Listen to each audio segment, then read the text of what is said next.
2023년 초부터 저희 부부의 삶은 예상치 못한 방향으로 흘러가기 시작했습니다. 아내가 종교에 귀의한 지 이제 1년 반이 지났습니다. 처음에는 아내의 정신적 안정을 위한 취미 정도로 생각했습니다. 하지만 최근 들어 은행 계좌 내역을 확인하던 중 충격적인 사실을 발견했습니다. 저희의 노후를 위해 모아둔 자금이 매달 상당액이 빠져나가고 있었습니다.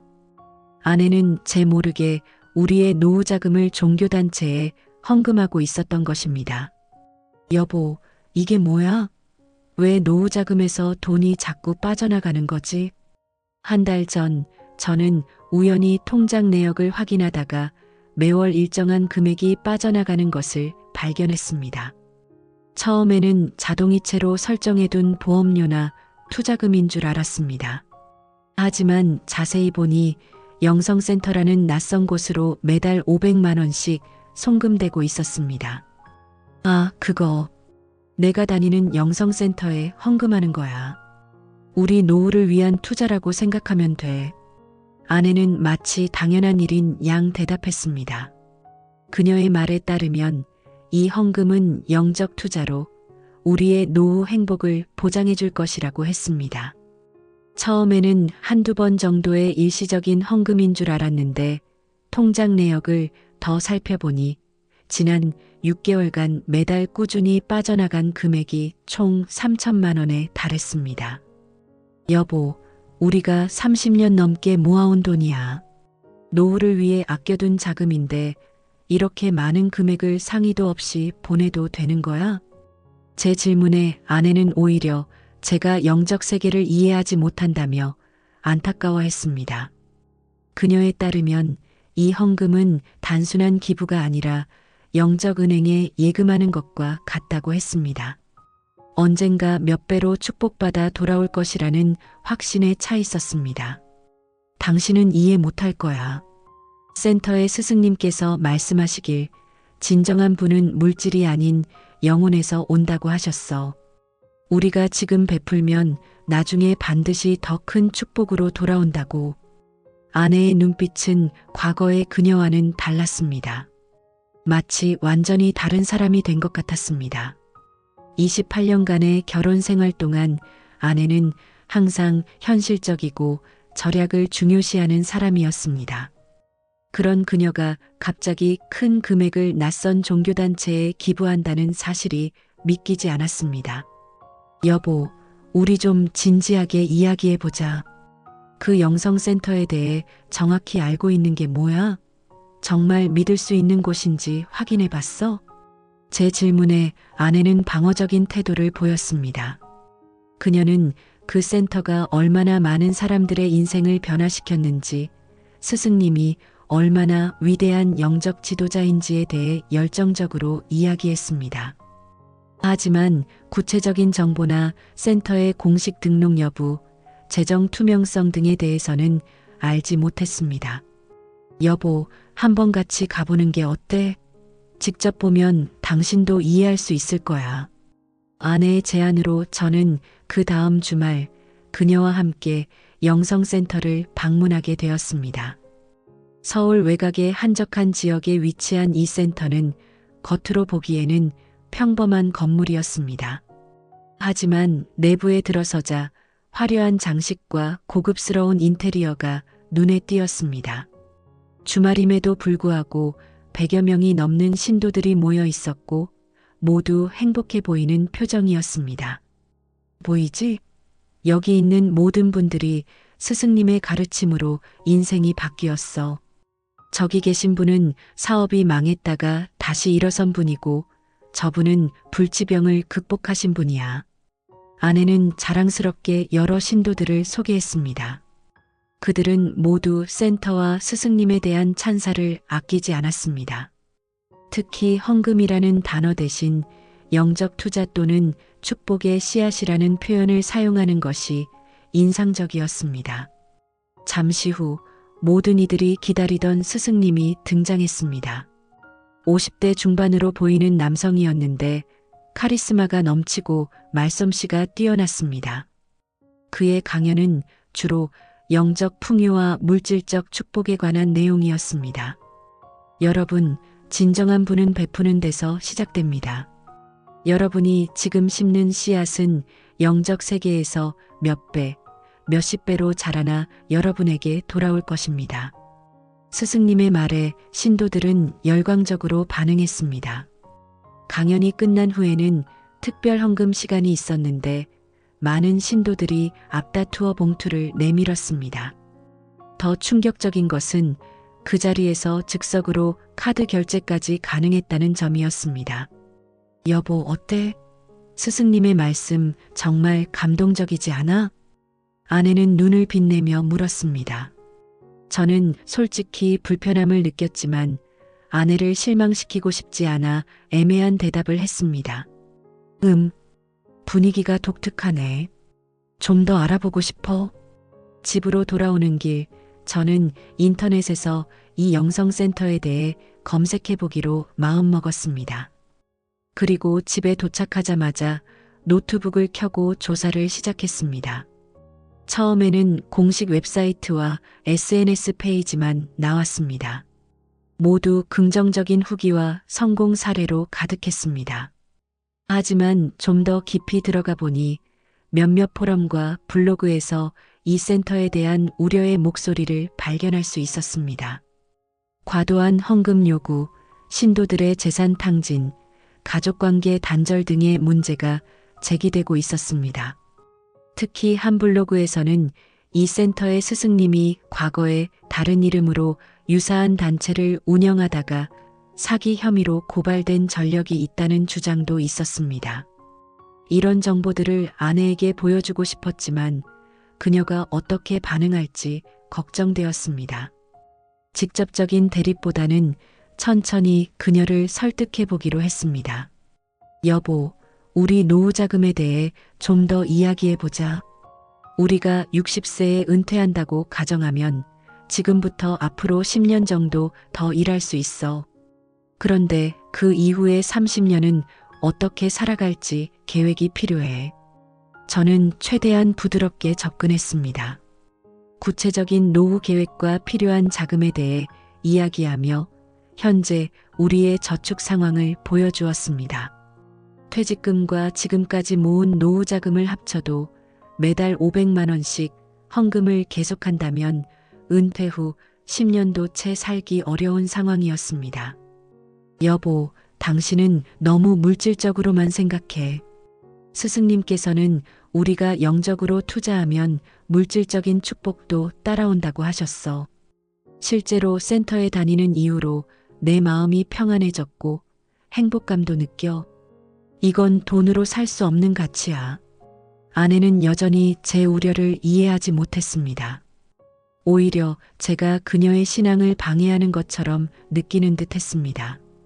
대화는 평행선을 달렸고 결국 서로 감정적으로 상처만 주고받게 되었습니다. 그날 이후 저는 다른 접근법을 시도해 보기로 했습니다. 직접적인 반대보다는 아내와 함께 재정 관리에 대한 전문가의 상담을 받아보자고 제안했습니다. 다행히 아내는 이 제안을 받아들였습니다. 재정 상담사를 만나는 건 좋은 생각이네. 우리의 노후가 안정적일수록 더 많은 선행을 할 수 있을 테니까. 재정 상담사와의 만남은 매우 유익했습니다. 상담사는 우리의 현재 재정 상태, 예상 은퇴 시기, 노후에 필요한 생활비 등을 종합적으로 분석해 주었습니다. 그리고 현재 헌금 금액이 노후 계획에 미치는 영향을 객관적인 수치로 보여주었습니다. 두 분의 상황을 분석해 보니 현재 속도로 헌금을 계속하신다면 은퇴 후 약 8년 내에 자금이 소진될 가능성이 높습니다. 특히 의료비나 예상치 못한 지출이 있을 경우 더 빨리 고갈될 수 있습니다. 상담사의 말에 아내도 잠시 생각에 잠겼습니다. 그녀도 현실적인 문제를 완전히 무시할 수 있는 상황은 아니었습니다. 특히 우리 부모님들이 노년에 겪었던 경제적 어려움을 직접 목격했기 때문에 노후 빈곤에 대한 두려움이 있었습니다. 그럼 어느 정도 금액이 적절할까요? 제가 완전히 헌금을 중단하긴 어려울 것 같아서요. 아내의 질문에 상담사는 객관적인 조언을 해주었습니다. 현재 수입과 지출, 그리고 노후 계획을 고려했을 때 합리적인 기부 금액의 범위를 제시해 주었습니다. 그것은 현재 아내가 헌금하는 금액의 10분의 1 수준이었습니다. 모든 종교에서도 능력에 맞는 헌금이나 기부를 권장합니다. 자신과 가족의 안정을 해치면서까지 하는 기부는 오히려 장기적으로 지속 가능한 선행을 방해할 수 있습니다. 상담사의 말은 아내에게 어느 정도 영향을 미친 것 같았습니다. 집으로 돌아오는 길에 그녀는 평소보다 조용했습니다. 아마도 상담사의 객관적인 분석이 그녀에게 생각할 거리를 제공한 것 같았습니다. 그날 밤 아내는 처음으로 자신의 행동에 대해 의문을 표현했습니다. 내가 너무 맹목적이었을까? 스승님의 말씀만 믿고 현실적인 부분을 간과한 걸까? 저는 이 기회를 놓치지 않고 최대한 부드럽게 제 생각을 전달했습니다. 여보, 나는 당신의 신앙이나 영적 추구를 방해하고 싶지 않아. 다만 우리의 노후와 미래를 위한 현실적인 계획도 중요하다고 생각해. 균형이 필요한 것 같아. 아내는 잠시 생각에 잠겼다가 말했습니다. 알았어. 헌금 금액을 줄여볼게. 하지만 완전히 중단하긴 어려울 것 같아. 영성센터에서의 활동은 내게 정말 의미 있거든. 이것은 작은 진전이었지만 저에게는 큰 안도감을 주었습니다. 아내가 완전히 마음을 닫지 않고 대화의 여지를 열어두었다는 것 자체가 중요했습니다. 다음 날 아내는 자신이 영성센터에 다니게 된 계기에 대해 더 자세히 이야기해 주었습니다. 사실 그녀는 몇 년 전부터 삶의 의미와 목적에 대한 고민이 있었다고 합니다. 우리 아이들이 모두 독립하고 집을 떠난 후 그녀는 일종의 빈둥지 증후군을 경험했고 자신의 정체성과 남은 인생의 방향성에 대해 혼란스러워했다고 합니다. 처음에는 그냥 친구 따라 한번 가본 거였어. 근데 거기서 느낀 평화로움과 소속감이 너무 좋았어. 오랜만에 내가 필요한 곳, 가치 있는 일을 하고 있다는 느낌을 받았지. 그녀의 말을 들으니 영성센터가 단순히 종교적 장소가 아니라 그녀에게 사회적 연결과 목적의식을 제공하는 공간이었음을 이해할 수 있었습니다. 문제는 그곳의 지도자들이 신도들의 이런 심리적 필요를 이용해 과도한 헌금을 유도한다는 점이었습니다. 여보, 당신이 소속감과 의미를 찾는 것은 정말 중요해. 하지만 그게 꼭 큰 금액의 헌금과 연결될 필요는 없잖아. 우리 지역사회에서도 의미 있는 활동을 찾아볼 수 있지 않을까? 저는 아내에게 지역 봉사활동이나 취미 모임 등 다른 대안을 제안했습니다. 처음에는 그녀가 방어적인 반응을 보였지만 천천히 대화를 나누면서 그녀도 제 말을 조금씩 받아들이기 시작했습니다. 한 달 후 아내는 헌금 금액을 50만 원으로 줄였습니다. 이는 여전히 적지 않은 금액이었지만 이전보다는 훨씬 합리적인 수준이었습니다. 또한 그녀는 영성센터 외에도 지역 노인복지센터에서 봉사활동을 시작했습니다. 이를 통해 그녀는 여전히 의미 있는 일을 한다는 만족감을 얻으면서도 실질적으로 지역사회에 기여할 수 있었습니다. 봉사활동이 생각보다 보람차네. 직접 어르신들을 돕는 모습을 보니 더 큰 만족감이 들어. 아내의 변화는 점진적이었지만 분명했습니다. 그녀는 여전히 영성센터에 다녔지만 이전처럼 맹목적으로 따르기보다는 좀 더 비판적인 시각으로 바라보기 시작했습니다. 특히 스승님의 일부 가르침에 대해 의문을 제기하기도 했습니다. 요즘 스승님의 말씀 중에 이해가 안 되는 부분이 있어. 왜 항상 더 많은 헌금을 강조하시는지. 진정한 영성이라면 돈의 액수보다 마음가짐이 더 중요하지 않을까? 아내의 이런 의문은 그녀가 점차 독립적인 사고를 회복하고 있다는 신호였습니다. 그녀는 센터의 다른 신도들과도 이런 생각을 나누기 시작했고, 의외로 비슷한 고민을 하는 사람들이 있다는 것을 알게 되었습니다. 사실 나만 그런 생각을 한 게 아니었어. 다른 분들 중에도 헌금 압박에 부담을 느끼는 분들이 꽤 있더라고. 시간이 지남에 따라 아내는 영성센터에 대한 더 많은 정보를 찾아보기 시작했습니다. 그녀는 이전에 제가 보여주려 했던 비판적인 글들도 스스로 찾아 읽었고, 센터의 재정 투명성에 대해서도 질문하기 시작했습니다. 그러던 어느 날 지역 뉴스에서 충격적인 보도가 나왔습니다. 아내가 다니던 영성센터의 스승님이 횡령 혐의로 경찰 조사를 받게 되었다는 내용이었습니다. 신도들의 헌금으로 개인 부동산을 구매하고 호화로운 생활을 했다는 의혹이 제기되었습니다. 이게 사실일까? 스승님이 그럴 리가 없는데. 처음에 아내는 이 뉴스를 믿지 않았습니다. 하지만 더 많은 증거와 증언이 나오면서 그녀도 점차 진실을 받아들이기 시작했습니다. 특히 센터의 전 회계 담당자가 내부 고발을 통해 스승님의 비리를 폭로한 것이 결정적이었습니다. 어떻게 이런 일이? 나는 정말 순수하게 믿었는데. 아내는 큰 배신감을 느꼈습니다.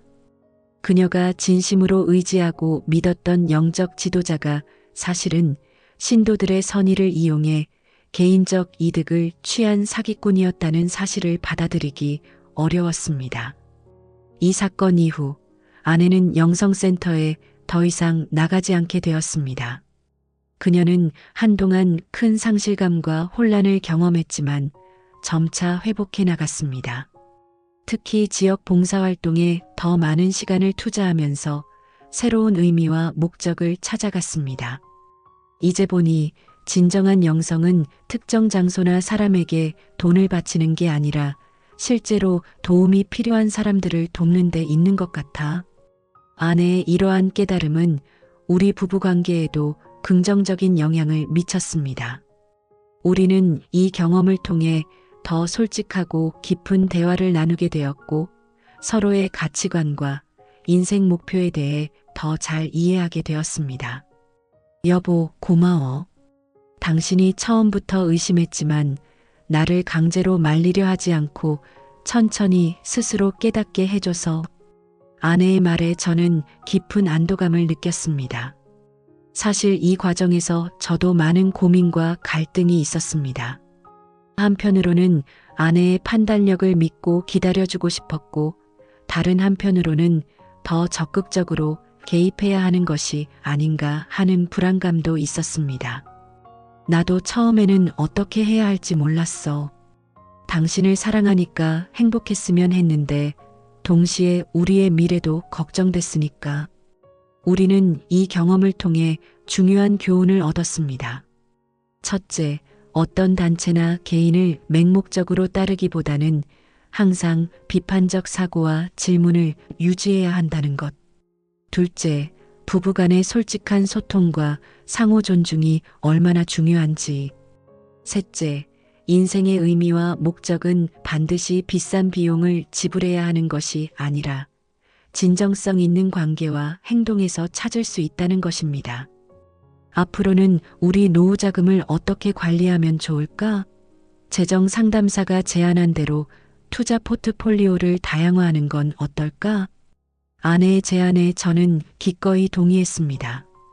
우리는 함께 재정 계획을 세우고 노후를 위한 안정적인 투자 방법을 찾아보기 시작했습니다. 더불어 우리가 진정으로 가치를 두는 곳에 합리적인 금액을 기부하는 방법도 모색했습니다. 지역 아동센터나 노인복지시설에 정기적으로 기부하는 건 어떨까? 금액은 크지 않더라도 꾸준히 할 수 있는 선에서. 우리는 매달 수입의 일정 비율을 사회에 환원하기로 했습니다. 이는 아내의 영적 필요를 충족시키면서도 우리의 재정적 안정을 해치지 않는 균형 잡힌 방법이었습니다.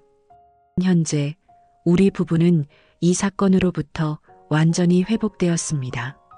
아내는 이제 지역 봉사단체에서 리더십 역할을 맡고 있으며 자신의 경험을 바탕으로 다른 사람들이 유사한 함정에 빠지지 않도록 돕고 있습니다. 그녀는 종종 자신의 이야기를 소규모 모임에서 나누며 비판적 사고의 중요성과 진정한 영성이 무엇인지에 대해 이야기합니다. 내가 겪은 일이 다른 사람들에게 도움이 된다면 그것만으로도 의미가 있어. 누구나 인생에서 한 번쯤은 실수할 수 있으니까. 저 역시 이 경험을 통해 많은 것을 배웠습니다. 특히 배우자의 변화나 선택을 어떻게 존중하면서도 건강한 경계를 유지할 수 있는지에 대해 깊이 생각하게 되었습니다. 그리고 무엇보다 인생의 어떤 순간에도 대화와 이해의 창구를 열어두는 것이 얼마나 중요한지 깨달았습니다. 우리의 노후 자금은 많이 회복되었지만 완전히 예전 상태로 돌아가기는 어려웠습니다. 그럼에도 불구하고 우리는 이 경험이 돈으로 살 수 없는 가치 있는 교훈을 가져다 주었다고 생각합니다. 물질적인 손실이 있었지만 그 과정에서 우리의 관계는 더 깊고 단단해졌습니다. 여보, 우리가 이 일을 함께 극복했다는 게 정말 감사해. 앞으로도 어떤 어려움이 닥쳐도 우리는 함께 이겨낼 수 있을 거야. 아내의 말에 저는 따뜻한 미소로 답했습니다.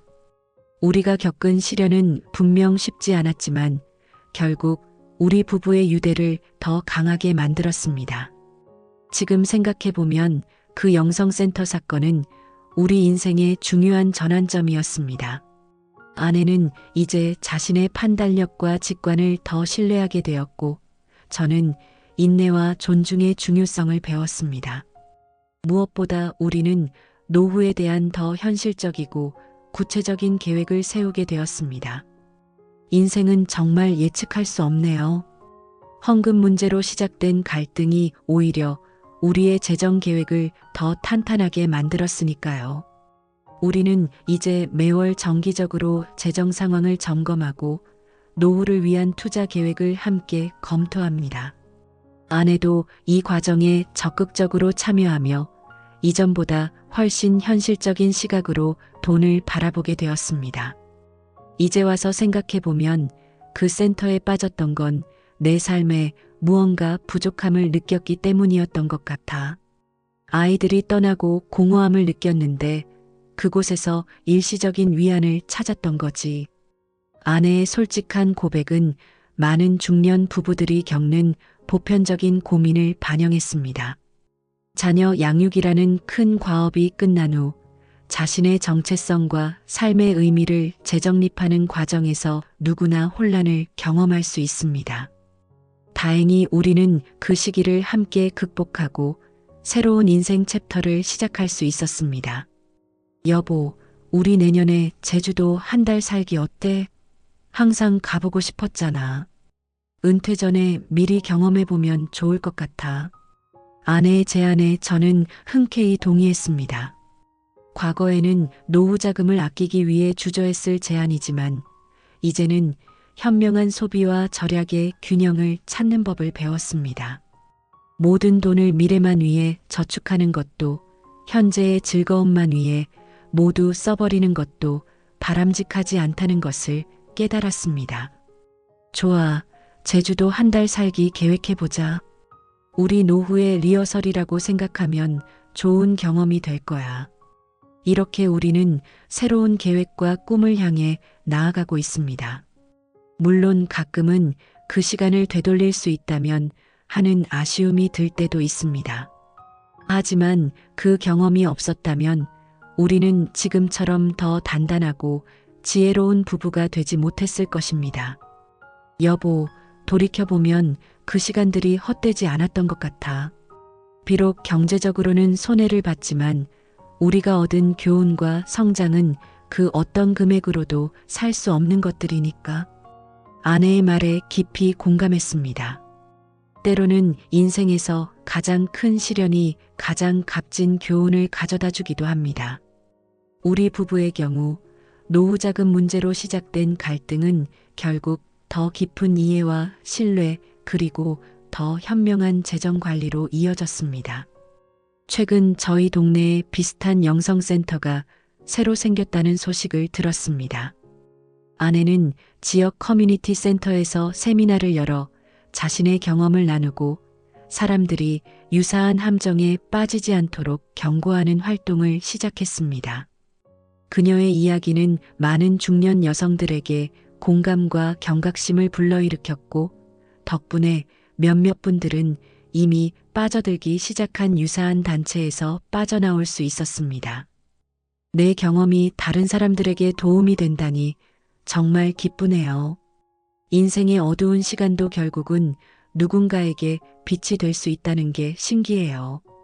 아내는 이제 자신의 과거 실수를 부끄러워하기보다는 그것을 통해 배운 교훈을 나누는데 집중합니다. 그녀의 이런 태도는 저에게도 큰 영감을 주었고 저 역시 직장 동료들 사이에서 현명한 노후 준비의 중요성을 강조하게 되었습니다. 인생은 마라톤이지 단거리 경주가 아니에요. 은퇴 후 30년 이상을 어떻게 살아갈지 미리 계획하는 것이 중요합니다. 이제 우리 부부는 매주 일요일 아침 함께 산책하며 지난 한 주를 돌아보고 다가올 한 주를 계획합니다. 이 시간은 단순히 일정을 조율하는 것을 넘어 서로의 꿈과 희망, 걱정과 두려움을 나누는 소중한 시간이 되었습니다. 어쩌면 이것이야말로 진정한 영적 풍요가 아닐까 생각합니다. 여보, 우리가 60세가 되었을 때 어떤 모습일지 상상해봐. 건강하게 취미 생활도 즐기고 가끔은 아이들과 손주들도 만나고 그런 삶을 위해 지금 우리가 준비하는 거지. 우리는 이제 미래를 두려워하기보다는 기대합니다.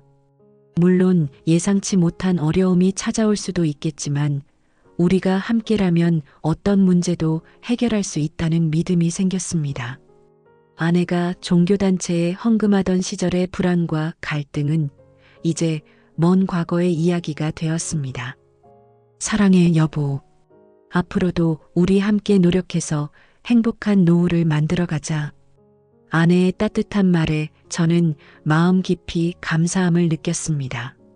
모든 부부가 크고 작은 위기를 겪지만 그것을 어떻게 헤쳐나가느냐가 진정한 관계의 힘을 보여줍니다.